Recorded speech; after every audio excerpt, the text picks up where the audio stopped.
నమస్తే welcome to news 360 నేను విజయ్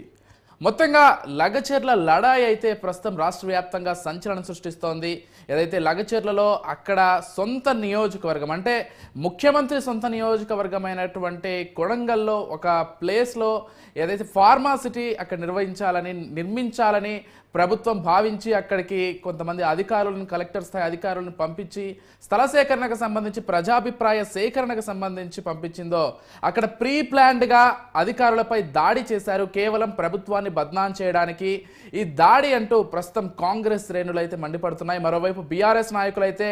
ప్రజల ఆగ్రహం ప్రభుత్వం పైన ఏ విధంగా ఉందో ఈ ఒక్క దాడిని చూస్తే అర్థం చేసుకోవచ్చు కావాలనే బీఆర్ఎస్ వాళ్ళని టార్గెట్ చేస్తూ ఇటు పట్టణ మహేంద్రనాథ్ రెడ్డిని కావచ్చు లేకపోతే ఇతరుల పైన కావచ్చు కేసులు బనాయించే ప్రయత్నం చేస్తున్నారు కావాలనే కేటీఆర్ పేరుని ఇందులోకి లాగుతున్నారంటూ బీఆర్ఎస్ నాయకులు కూడా మండిపడుతున్నారు అసలు మొత్తంగా లగచర్లలో ఏం జరిగింది ఈ మొత్తం అంశానికి సంబంధించి పూర్తి డీటెయిల్స్ అందించడానికి మా ఇన్పుట్ ఎడిటర్ రాజమౌళి లైవ్ ద్వారా సిద్ధంగా ఉన్నారు ముందుగా రాజమౌళితో మాట్లాడిన తర్వాత మనతో పాటు రామచంద్ర నాయక్ గారు కూడా ఉన్నారు కాంగ్రెస్ పార్టీ నుంచి వారితో కూడా మాట్లాడే ప్రయత్నం చేద్దాం ఎస్ రాజమౌళి మొత్తంగా లగచర్లలో ఏం జరిగింది దానికి సంబంధించినటువంటి పూర్తి డీటెయిల్స్ ఏంటి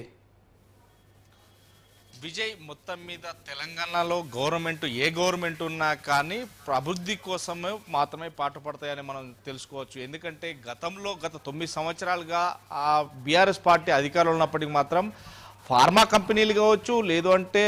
మొత్తం మీద రియల్ ఎస్టేట్ రంగానికి కావచ్చు లేదు అంటే పెద్ద ఫ్యాక్టరీలకు సంబంధించి అలాగే కాళేశ్వరం మేడిగడ్డ అన్నారం బ్యారేజీలకు సంబంధించి పెద్ద ప్రాజెక్టులు చేశారు ఆ కార్యక్రమంలో ఎక్కడ చూసినా కానీ సుమారుగా తెలంగాణలో ఉన్నటువంటి 33 జిల్లాలకు సంబంధించి కాళేశ్వరం ప్రాజెక్టు కోసమే సుమారుగా 6 జిల్లాల నుంచి కలెక్టర్లు ప్రజాప్రాయ సేకరణకు అంటే భూమి ప్రజాప్రాయ సేకరణకు మాత్రం పోయారు కానీ అప్పుడు ఒక్క పోలీసు వ్యక్తులు కావచ్చు లేదంటే అధికారులు కావచ్చు ఎవరు కూడా దానికి సంబంధించి ఎవరి మీద పడలేదు ఎవరి మీద దాడులు చేయలేదు కానీ ఇప్పుడు తెలంగాణ లోపల ప్రజలు వద్దనుకున్నారు ప్రభుత్వాన్ని ఎందుకంటే ఎలా జరిగిందో తెలియదు ఏం చేశారో తెలియదు కానీ ప్రజలు వద్దనుకున్నారు కావాలనుకున్న ప్రజలు కాంగ్రెస్ పార్టీకి పట్టం కట్టారు అదేవిధంగా కాంగ్రెస్ పార్టీ అధికారంలోకి వచ్చినప్పుడు ఆ కాంగ్రెస్ పార్టీ విధి విధానాల ప్రకారమే తెలంగాణ లోపల అభివృద్ధి కార్యక్రమాలు చేయాలని ఒక ఫార్మా కంపెనీ వస్తుంది తెలంగాణకి ఫార్మా కంపెనీలలో సుమారుగా వేలాది మందికి జీతభత్యాలు అంటే ఉద్యోగాలు వస్తాయి అదేవిధంగా ఫార్మా కంపెనీ తెలంగాణకు వస్తే బాగుంటుంది అనేది నేపథ్యంలోనే దీన్ని ఏర్పాటు చేయడానికి భూసేకర అభిప్రాయం మేరకు మాత్రం ప్రజాప్రాయ సేకరణకు అంటే భూమి సేకరణ కోసం అభిప్రాయ సేకరణకు మాత్రం జిల్లాలో ఉన్నటువంటి ఆ జిల్లాకు సంబంధించినటువంటి కలెక్టర్ కావచ్చు లేకుంటే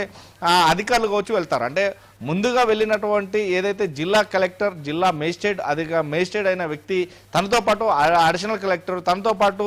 స్పెషల్ ఆఫీసర్ అంటే 3 ఐఏఎస్ అధికారులు మాత్రమే వెళ్ళడం జరిగింది ఆ 3 అధికారులతో పాటు మిగతా కొంతమంది కూడా వెళ్ళడం జరిగింది ఈ నేపథ్యంలోనే ఒక్కసారిగా గత 10 రోజుల నుంచి వెళ్ళి కాపు కాస్తున్నటువంటి సురేష్ అనే వ్యక్తి అంటే కాపు కాస్తున్న సురేష్ ఒక్కసారిగా కలెక్టర్ దిగంగానే నమస్కారాలు అంటే 2 చేతుల జోడించి నమస్కారాలు పెట్టి తన టెంట్ వద్దకు తీసుకెళ్ళి అక్కడ మాట్లాడుతూ ఒక్కసారిగా ప్రజలు రెచ్చగొట్టే విధంగా మాకు భూమి కానీ సురేష్కు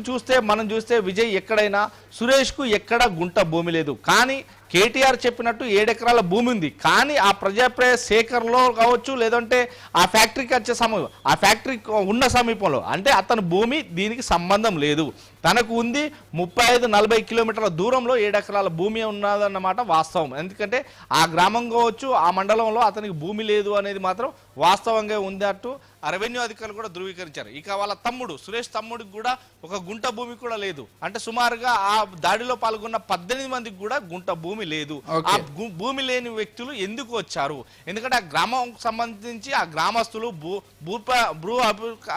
భూ అభిప్రాయ సేకరణ అంటే గ్రామంలో ప్రజాప్రాయ సేకరణలో భాగంగా ప్రజలను ఉద్దేశించి ఆ గ్రామంలో సర్పంచ్ వార్డు మెంబర్ కావచ్చు లేదంటే ఎక్స్ సర్పంచ్ కావచ్చు ఎక్స్ ఎంపీటీసీ కావచ్చు ఎక్స్ జడ్పీటీసీ కావచ్చు ఎంపీపీ కావచ్చు వీళ్ళందరూ పిలిచి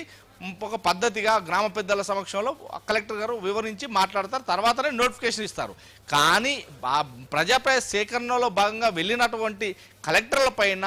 అనుచితంగా మాట్లాడి ఒక లేడీతోటి తన భుజం పైన కొట్టియడం తర్వాత వీళ్ళందరూ కూడా దాడి చేయడం రాళ్లతో దాడి చేయడం అప్పటికే ఆల్రెడీ రాళ్ళు కుప్పబోసుకొని ఉన్నారు అదేవిధంగా కర్రలు కూడా తెచ్చుకొని ఉన్నారు అనేది మాత్రం స్పష్టంగా పోలీసు రిమాండ్ రిపోర్ట్లో ఆల్రెడీ ఉంది రిమాండ్ రిపోర్ట్లో కూడా పెద్ద తలకాయలు ఇక దీనన్నిటికీ సంబంధించి ఏదైతే ఎక్స్ఎమ్మెల్యే అక్కడ ఉన్నటువంటి ఎక్స్ఎమ్మెల్యే పట్నం నరేందర్ రెడ్డి ఫోన్ సంభాషణలు కావచ్చు,